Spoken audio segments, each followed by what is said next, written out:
Hello and a warm welcome to the Mission Shunya podcast. So, first things first, wherever you are at this point in time, hope you are taking the required precautions to keep yourself and your family safe amidst the COVID-19 pandemic outbreak. Countries and businesses are slowly opening up in phases around the world post the lockdowns. We are never really out of the problem yet, but we are bracing up for the new norm. Talking of the new norm, wouldn't it feel really better if you can continue to breathe the same fresh air that you experienced during the lockdown? All around the world over the last few months, we did see photographs, posts, and videos of how nature has reclaimed its territory. The air quality was good, the rivers were clear, the biodiversity was clearly visible all around. On this episode, we'll pick up the topic of air quality, and particularly in India. India has a few cities with poor air quality, but in the recent lockdown, it definitely got better. So, how did India perform during the lockdown in terms of the air quality? And what are the lessons learned that can be implemented in the post COVID era? As usual, we have an expert to discuss the topic in detail. So, who's my guest and what is her background? Hi, I'm Tanushree Ganguly. I'm a researcher at the Council on Energy, Environment and Water, which is among Asia's leading policy research institutions. We are based in New Delhi, and I work on understanding the data gaps, which can help solve the air pollution crisis in the country. And also, I'm currently working on finding ways in which the air quality management process in the country can be improved. Tanushree, let's begin by looking at Council for Energy, Environment and Water's work in air quality. We've had a discussion earlier also, sometime in the last year, about your work in air quality domain. So how has the journey been so far? It's been a very interesting journey. Probably this came up in the conversation last time as well, but I'd like to briefly touch upon the small history of CEW's air quality work. So it started off with an independent evaluation of the first phase of the odd even scheme launched by the Delhi government in 2015. So we independently evaluated whether there were any considerable changes in air quality at 5 of the most populous intersections in Delhi. That was the first piece of work back in 2015.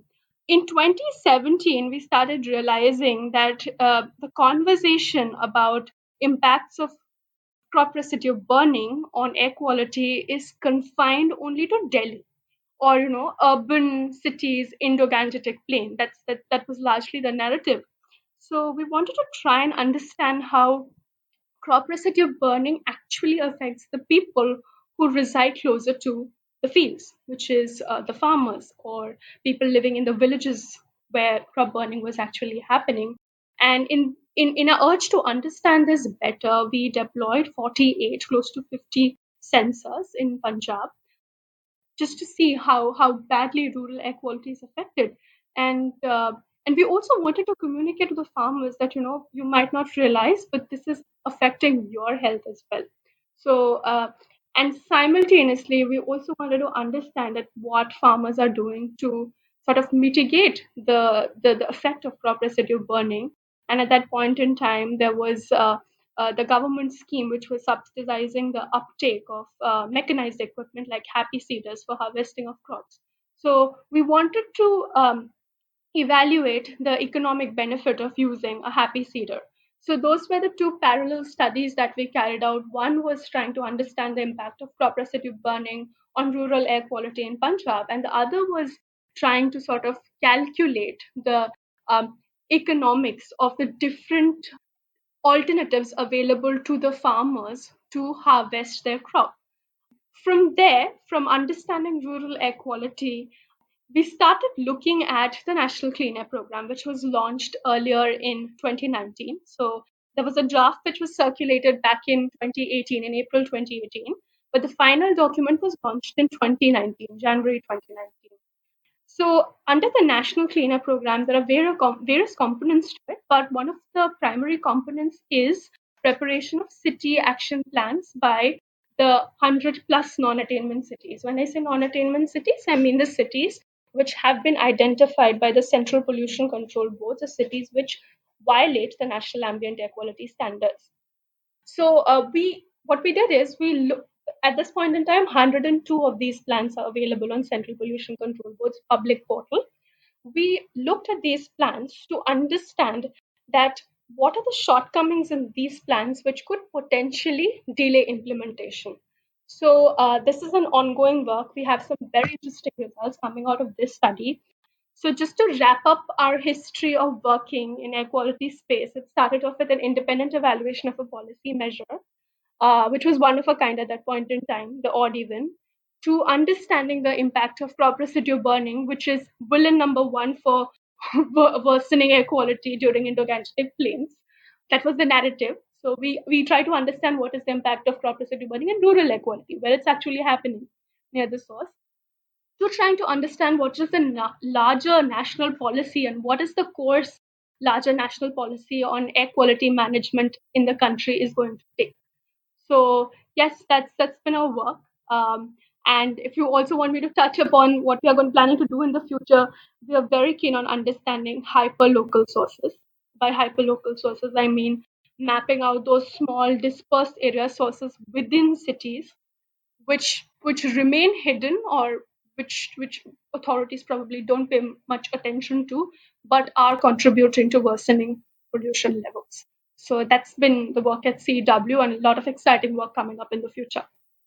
I must admit that ever since the last time I spoke to CEW, I mean, there's a lot of progress. And talking of hyperlocal issues, kind of leads me to the main topic of discussion for today. India had this lockdown, 40-day lockdown, and it's been an extended lockdown in some parts as well.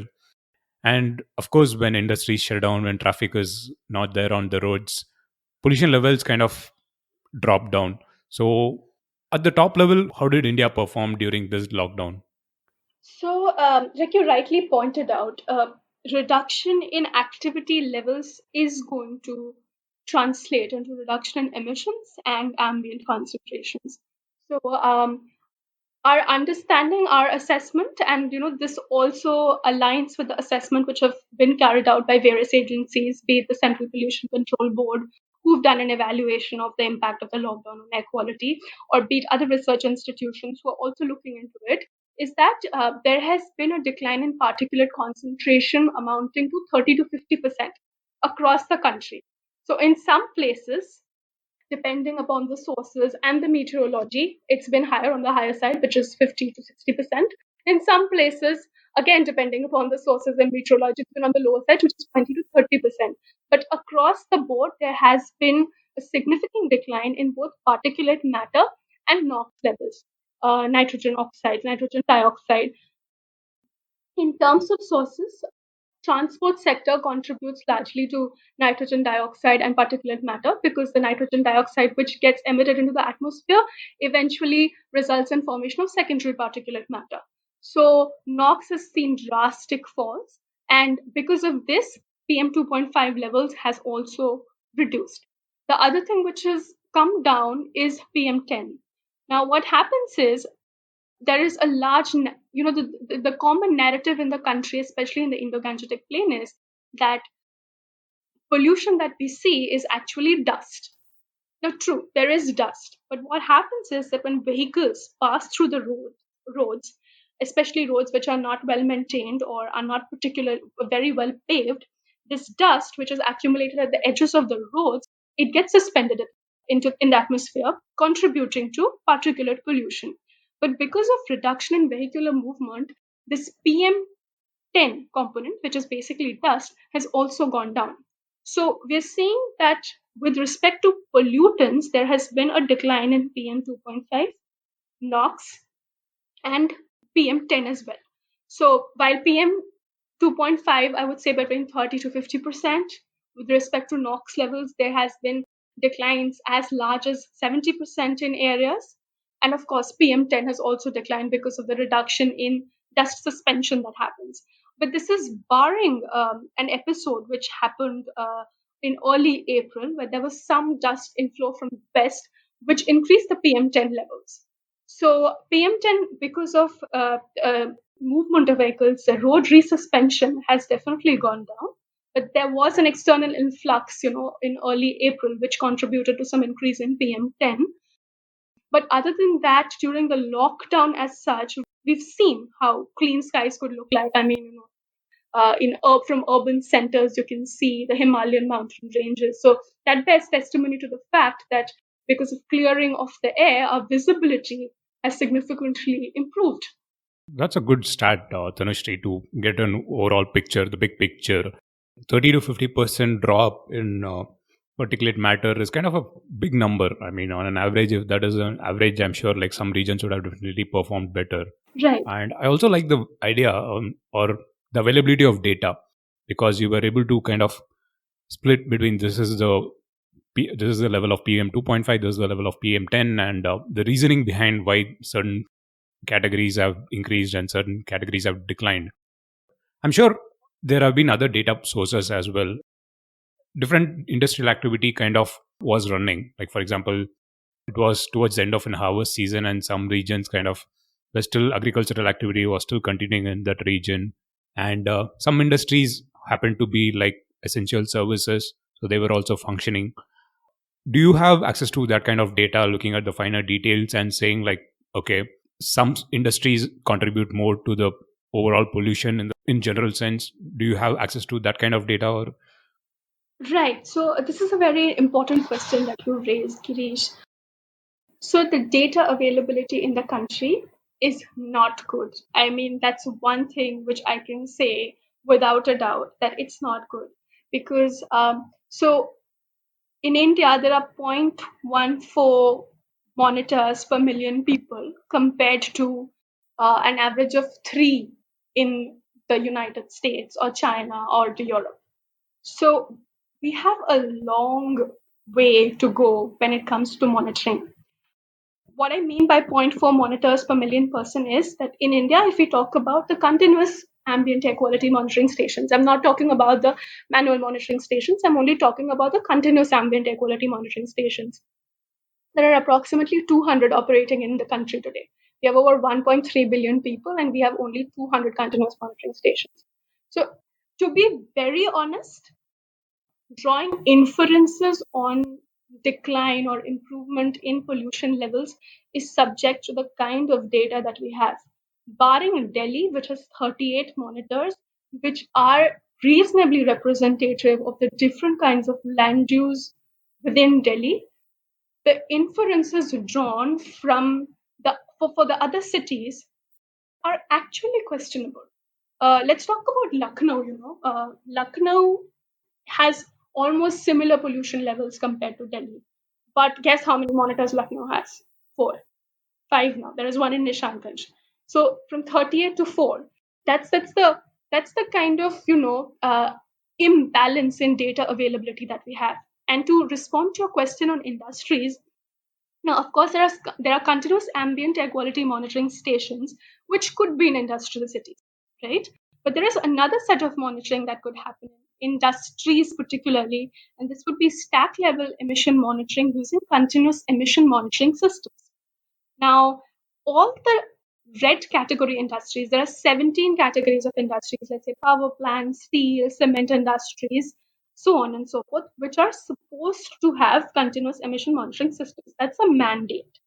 Now, these units have these SEM systems, but we don't really have access to this information.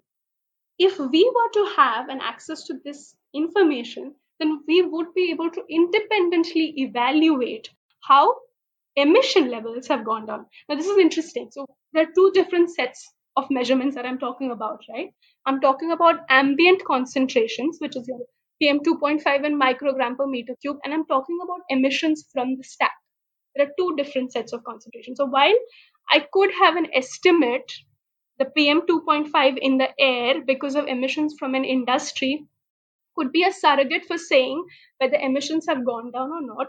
But if I were to have access to the stack level data, I would very confidently be able to say that, yes, you know what, 50% of the emissions have gone down. So, this imbalance, so we have data points for ambient concentrations, we don't have data points for stack measurements. It's important to understand the interplay between emissions and concentrations, because concentrations again are not entirely dependent on emissions. concentrations are also dependent on meteorological parameters like temperature, rainfall, relative humidity, your incoming radiations of the sun, wind direction. So, of course, I mean, the concentrations across regions have gone down, but this is also due to the fact that we've seen extremely favorable meteorological conditions during this period. So it's very crucial when we talk about monitoring, when we talk about inferences drawn on the data that we have, is to understand this interplay between meteorology, emissions, and concentrations, and finding those data gaps. And in this case, there is data gaps on the monitoring front in cities other than Delhi, like I mentioned, and of course in industrial cities, because the major source of pollution, industries, we don't have information to the pollution which is being created. But of course, we have information on the concentration. Does that answer your question? Yeah, it answers my question to a large extent. But just one quick question before we move on. You did mention that there are only like 200 monitoring stations and Continuous monitoring stations. yeah, continuous monitoring stations, and nearly 38 of them are in Delhi. So, as part of the National Clean Air, is there a plan to ramp up the number of monitoring stations? And why is there a delay in kind of ramping up the number of stations? Because I feel like the number of stations kind of was in the news for a long time. People said like we don't have data. But why do you see there is a lack in implementing or installing more stations to monitor data? So the National Clean Air Program clearly says that we need to augment monitoring. So they say that the number of manual monitoring stations need to go up to 1,500, and the number of continuous monitoring stations need to go up to 700. And the time frame for the National Clean Air Program is still 2024. So it was launched as a 5-year program. So the National Clean Air Program aspires to have 700 continuous monitoring stations in the country, of which we already have approximately 200 monitoring stations. Now, it's crucial to understand that the primary bottleneck in scaling up of continuous monitoring stations is that they're extremely expensive. So a continuous monitoring station could cost somewhere between 1.5 to 2 crores. Adding to that, you need to have a dedicated team which is constantly looking at the data which is getting generated by the continuous monitoring station. So there has to be a team which is analyzing the data and doing the QA/QC before it is sort of going to the portal where researchers like us can access this data. So in my opinion, the cost is definitely the primary bottleneck. And the second, of course, is also getting the people who can actually translate the data and put it out in a way that people can understand. So I think this can be attributed to both these things. And again, on the economics of it, when the NCAP, the National Clean Air Program, was launched in 2019, 28 priority cities were identified, which were given some amount of money based on their population levels. Like there were cities which got 10 crores, there were cities which got 5 crores, and this gradation happened on the basis of population. They were given this money to sort of kickstart on the implementation of activities. And one of the major things that cities did was acquire continuous air quality monitoring stations. So over the course of 2019 to 2020, cities have added one or two continuous monitoring stations, but it's still not adequate. And hopefully by the end of 2024, we'll be able to evaluate that between beginning of 2019 and end of 2024, to what extent the continuous monitoring capability of the country has expanded. The other thing that I just want to touch upon is that continuous monitoring station is still primarily confined to urban centers. We need to expand to rural areas as well. There is a very limited rural air quality monitoring happening. Again, the National Clean Air Program says that there has to be a rural air quality monitoring plan in place, but not much has happened on that front.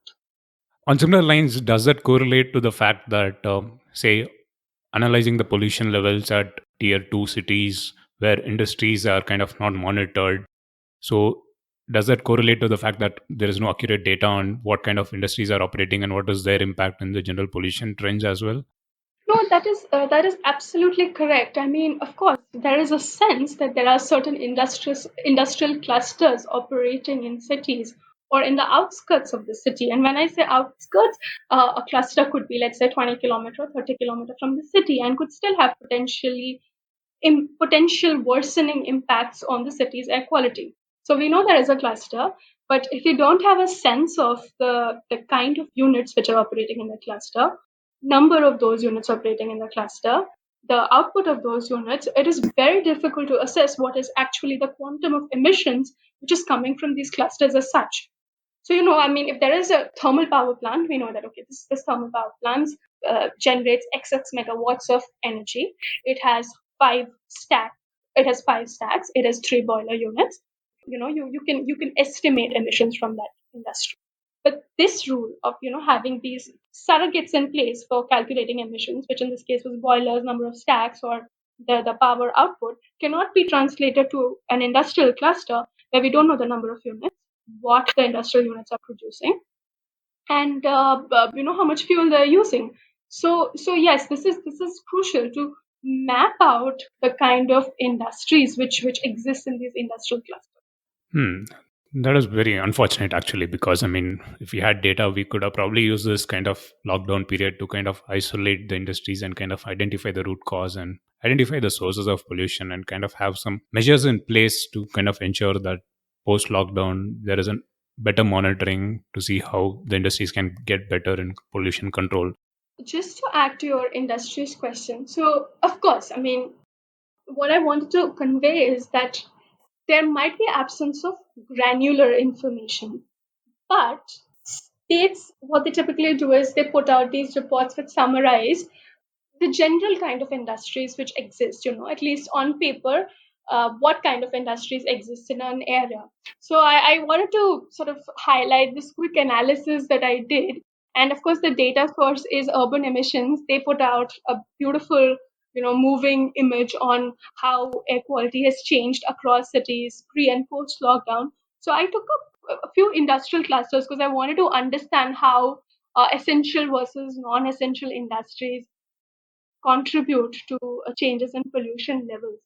If you look at something like a Bhiwani, which is in Rajasthan, NOx concentrations have reduced by 70%, right? And largely the kind of industrial operations which happen in Bhiwani includes auto component manufacturing, metal works, so which fall under the non-essential category. So 70% decline in NOx level. Now let's move to something like a Singrauli, where we have an ultra mega power plant project, or something like a Panipat. Panipat has Panipat is very interesting because Panipat has textile units, but Panipat also has fertilizer units. It has a food processing unit, and it has a thermal power plant. So while textile is classified as non-essential, the fertilizer industry, the thermal power plant, and the food processing industry, they were classified as essential. So they were operating. And in Panipat, there was about a 20% decline only in NOx levels. So you see how in an industrial state, which is on paper primarily dominated by non-essential industries, the decline in NOx levels has been steep compared to another industrial area, let's say Panipat, where there is a mix of essential and non-essential industries. This fall has not been as steep. So it is these surrogates which make these comparisons interesting, and also long-term planning interesting, because this can help us determine that if there is an industrial estate which is, let's say, 20 to 25 kilometers from a densely populated residential city, then what is the combination of industries which should be permitted in that area? Should we have a mix of what is the right balance of very polluting? Of course, there have to be steel industries, there have to be power plants which need to mitigate their emissions, but still, from the planning points of view, what is the number of these units which should be permitted in an area without having a debilitating impact on the air quality in the nearby area? That is really interesting. I'm sure like data points like this is kind of the interesting ones where there can actually be action items based out of this. Isolate, say, metropolis like more than 10 million people and say like industries can't operate in a so and so region or have only essential industries surrounding that place. So, yeah, I mean, these are the kind of data points that the government has to take a deeper look and kind of have this in when they plan for setting up new industrial clusters going forward? So I think the point that I wanted to mention is that it's not about essential and non-essential, to be honest, because nobody would want a lockdown to strike the economy again, where you're shutting down the non-essential and only keeping the essentials running. But it's more of a service industry versus manufacturing industry comparison. So what is that right balance to have? I mean, of course, manufacturing has to happen in an emerging economy like ours, but we need to understand that if you're looking at it from the pollution point of view, what are those kind of activities? So what is the balance? So if I have multiple steel units around my city, then how many of those steel units need to be permitted? If, let's say, a steel industry asks for an expansion, should I permit the expansion? So for that, what's happened is, this is known as a capacity assessment. So if you have an industrial cluster, if you can set the limits on the amount of emissions this cluster could have, then you can back calculate and see that, okay, this should be the permitted number of units. If my number of units goes beyond this, then there could be a significant impact. So this capacity assessment of an industrial cluster needs to happen, because we have close to 100 100 polluted clusters in the country. Understanding what is the maximum emission limit of these clusters is particularly crucial to planning the future of these clusters. Yes, I kind of like the way you put it. I mean, this is a better way to kind of have set a limit and look at industrial clusters based on the emission targets and emission limits in each cluster. That's an interesting way to look at. I mean, that can be one of the recommendations that can go for post lockdown and in general and for the long term. Now, Tanushree, shifting gears and looking at the other kind of data points that we had access to. One other data point that we had access to was what Google and Apple kind of released their own mobility reports. Right. What are the interesting findings from that report? So these reports are extremely insightful, I have to admit. So I'll just also touch upon the data of this report. So the information on these reports largely comes from the data which is being fed by the cell phones which users have been using. Okay, so I mean, if your routing data is on, then this information gets captured, right? So if you look at Google estimates, and right now I'm talking about the national figures. So according to Google, recreational trips have gone down by over 70% in the country. Office trips, like trips to office, they've gone down by close to 50%, and to transit stations, close to 60%. So I mean, very evident that travel in the country has considerably reduced, because we're all shut inside our houses. Apple has similar estimates. It talks about, driving trips being down by close to 70% in India. So, I mean, the data points are very comparable, but they point to the fact that travel in the country has significantly gone down. So for me, looking at the transit trips was interesting. So a lot of people probably use, cab services, autos, or two-wheelers for the last mile connectivity, which is the 57% component that I'm talking about.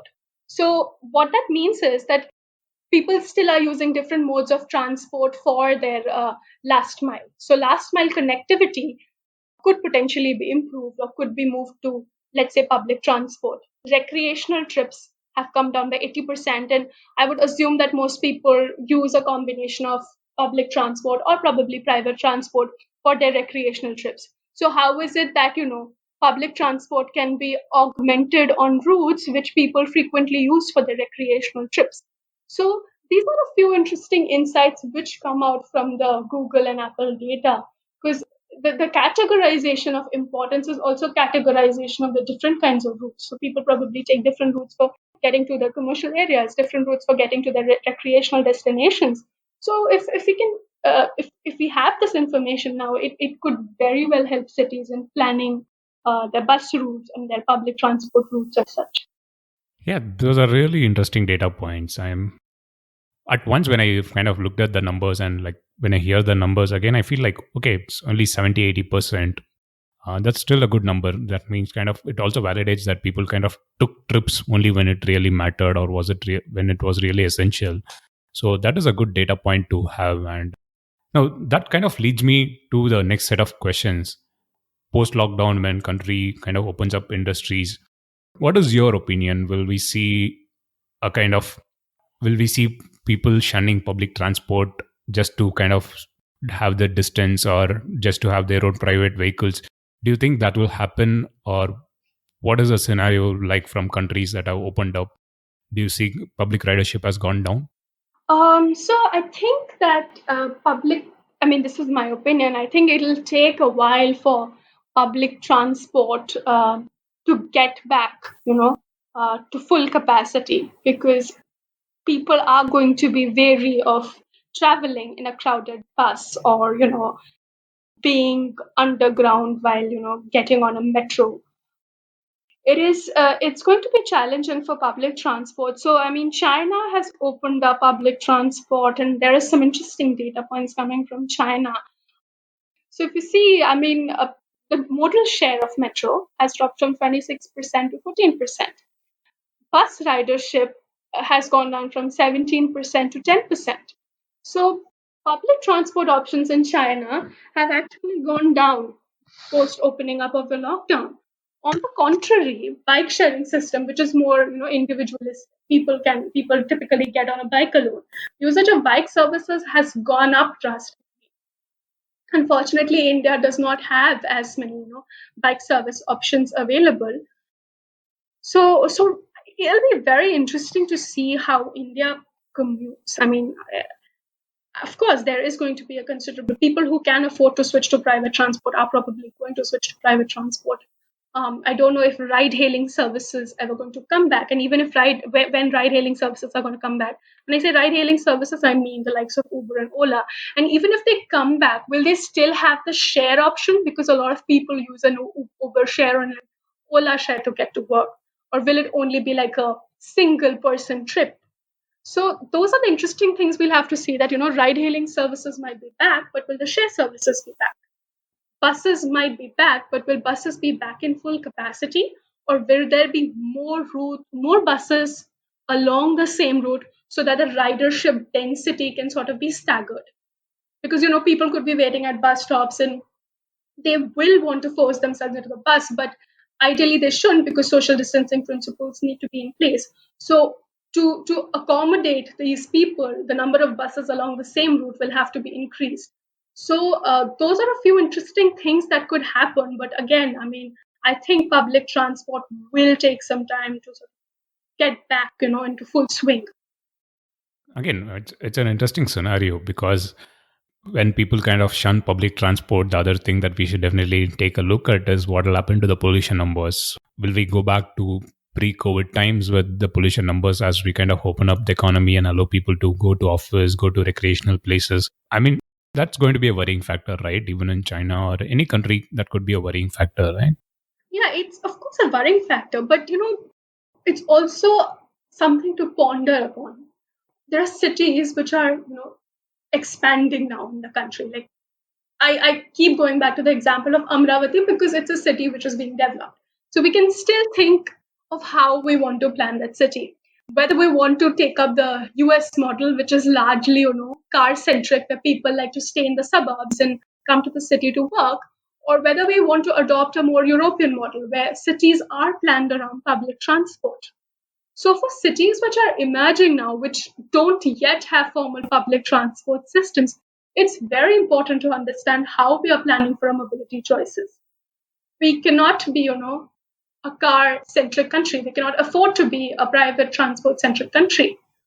We have to take cues from other countries. For example, London, what London is doing is that it's saying that we are going to have car free zones in the country. No cars will be permitted, no personal vehicles will be permitted within the city center of London. I mean, these are the cues which we need to pick up. Paris is probably going to do something similar. A lot of cities across the world have resorted to something called tactical urbanism. But they're saying that this is the time when we need to have a biking lanes in place so that people can bike, which is an eco-friendly mode of transport, and people can also maintain the social distancing principles. These are the lines in which we need to think whether we want to be a car-centric country, whether we want to be the country which stays in the suburbs and comes to the city center traveling for over 20, 30 kilometers to get to work, thereby polluting on our way to work, or whether we want to be a country which believes in public transport. So those planning principles need to be thought through right now. Yeah, I totally agree to that because, I mean, of all the things that COVID has done to the economy and the planet in general, it's kind of reset everyone's thinking. Even the governments at a big level have to think about what is more essential.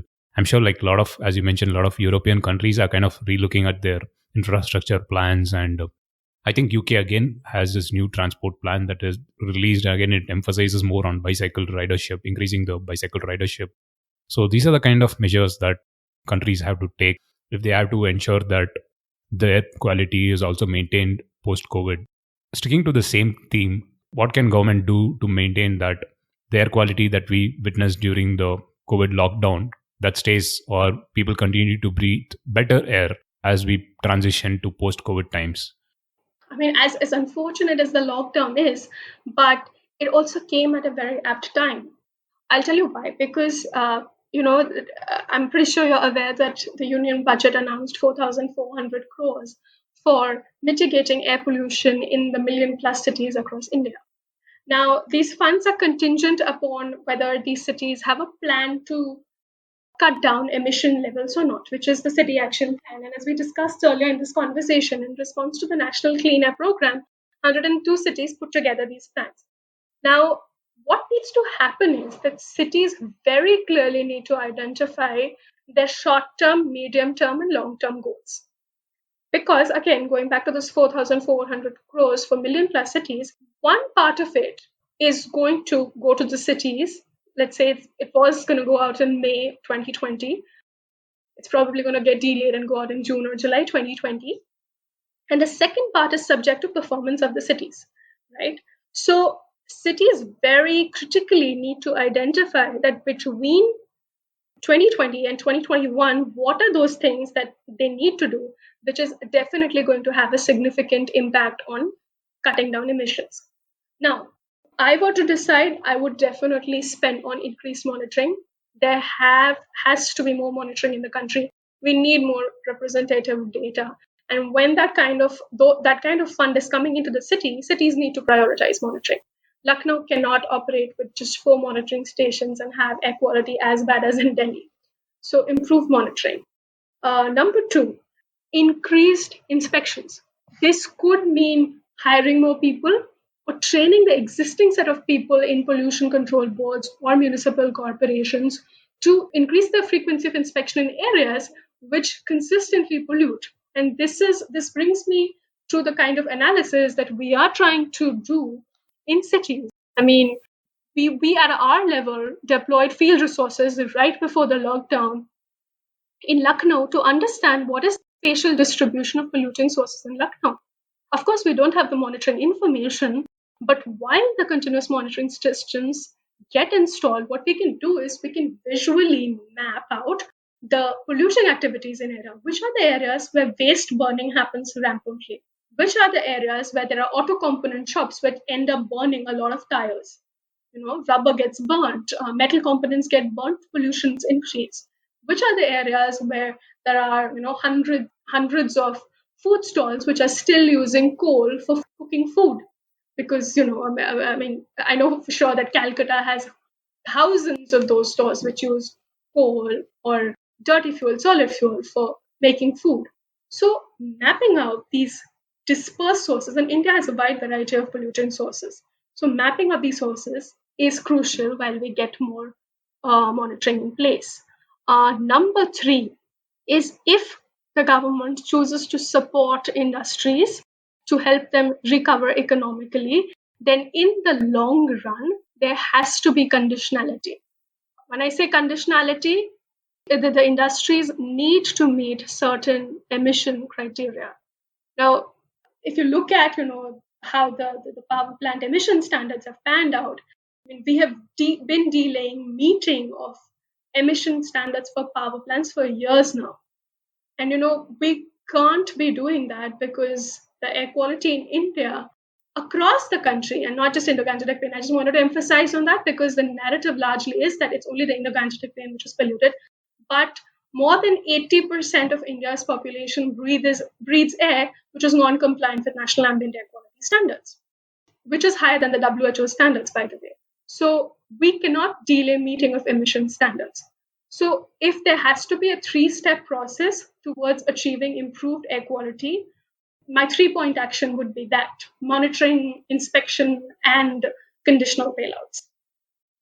Those are really interesting points. I particularly like the point number 3, conditional bailouts, because they have been in lockdown for a couple of months and the entire economic activity around the industry, the entire value chains, the links have been broken at multiple levels. And when there is a reboot, economic reboot, I think government can think about it in a bigger picture, have some strings attached before they do any bailout or provide any financial assistance to industries. Then they could have some strings attached and ensure that air quality is also preserved in the long run.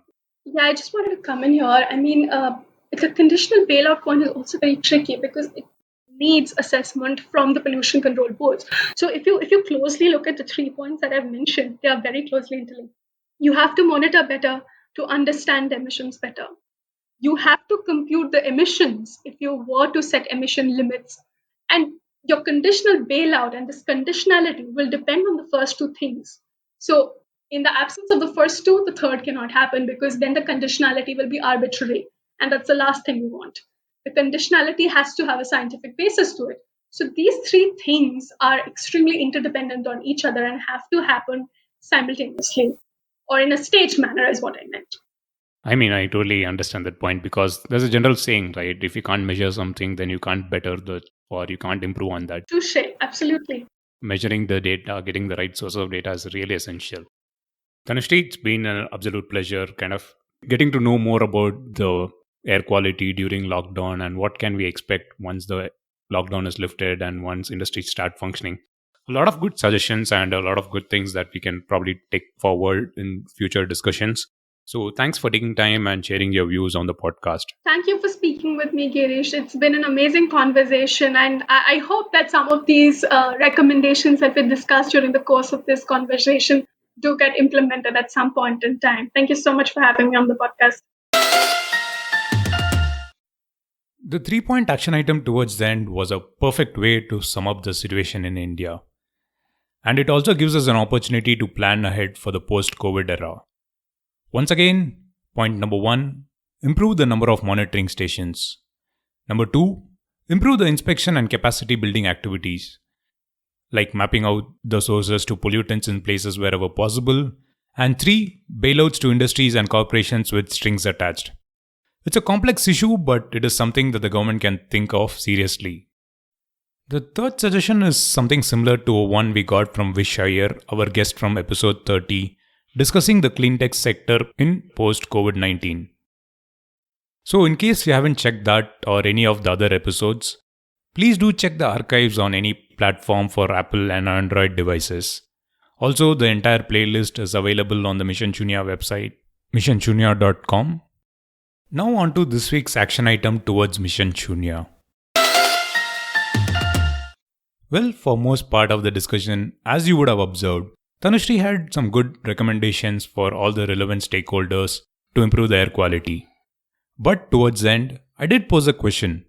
How can we, you and I, take the lessons from the lockdown to ensure we do our bit to breathe some clean air? And this is what she had to say.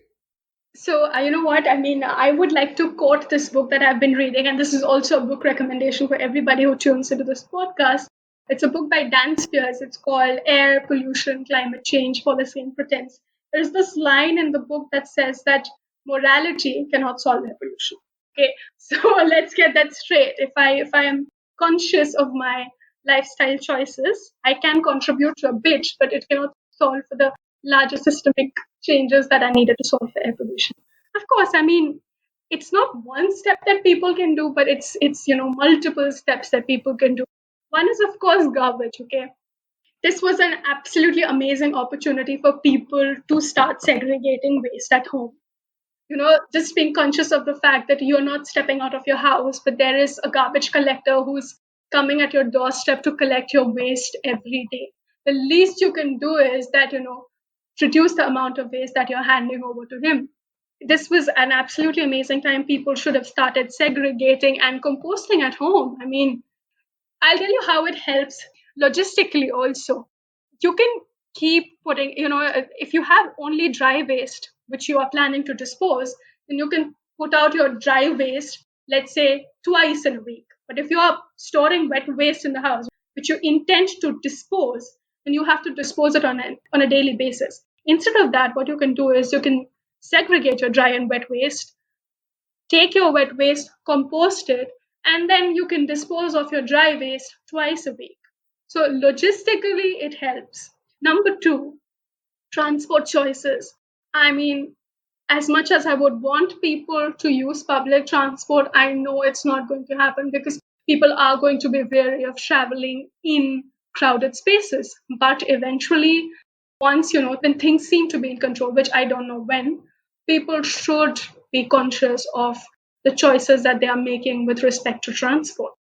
And even offices could help people. I think work from home has worked out reasonably well for most people.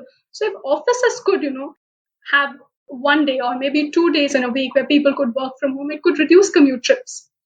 That could be a way in which people and commercial establishments could help promoting telecommuting, thereby reducing travel emissions.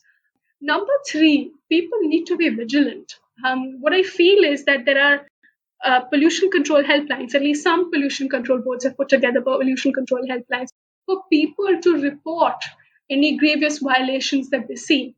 So people need to be vigilant. If you are saying that there is an industry which is constantly emitting black smoke into the atmosphere, you should take a picture, reach out to the pollution control board, reach out to the city authority, let them know that this is happening. We say that, the city authority or the pollution control board is not doing enough, but there has to be some amount of sustained engagement from people as well. That's number three. And finally, there's something that I want to talk about, which people have not been talking about much, but I personally feel it's important. It's your indoor air quality. We typically attribute poor indoor air quality to rural areas where people still use solid fuel for cooking. But while it's absolutely true, we also need to be conscious about the fact that, we're going to end up spending more time indoors. So it's very important to ventilate your house because, there will be some amount of dust settling on your floor. Ventilate it, let fresh air come into, and especially the air outside is fresh. So let some fresh air come into your rooms. While you're cooking, if you have a chimney, please switch on the chimney or please switch on the exhaust so that the cooking fumes don't get trapped in your kitchen. That needs to flow out as well. So largely, I think when it comes to people, it's not just one step which people can do, but it's a combination of steps which people can adopt with respect to waste, with respect to transport, with respect to being vigilant towards polluting activities, and finally taking care of their indoor air qualities. So yeah, that's what people could do. So you can connect with Tanushree on Twitter or LinkedIn. The links are in the show notes section of the podcast. Also, you can find out more about the work done by CEEW by visiting their website, that is www.ceew.in. You should also check episode 16 of the podcast, featuring a conversation with Karthik Ganesan, another expert in the space. In fact, Karthik also hosts a podcast called The Peak Planet, which might be of interest to you. The details are in the website www.ceew.in. So hope you enjoyed the last 3 episodes with COVID-19 as a central theme. 2 weeks from now, we will be back with another episode, so make sure you subscribe to the podcast. And if you have been following Mission Shunya, why not spread the word? It just takes 30 seconds to share the podcast to 3 people in your network. So please consider doing that. So with that, signing off, this is Girish Shivakumar and thank you for listening.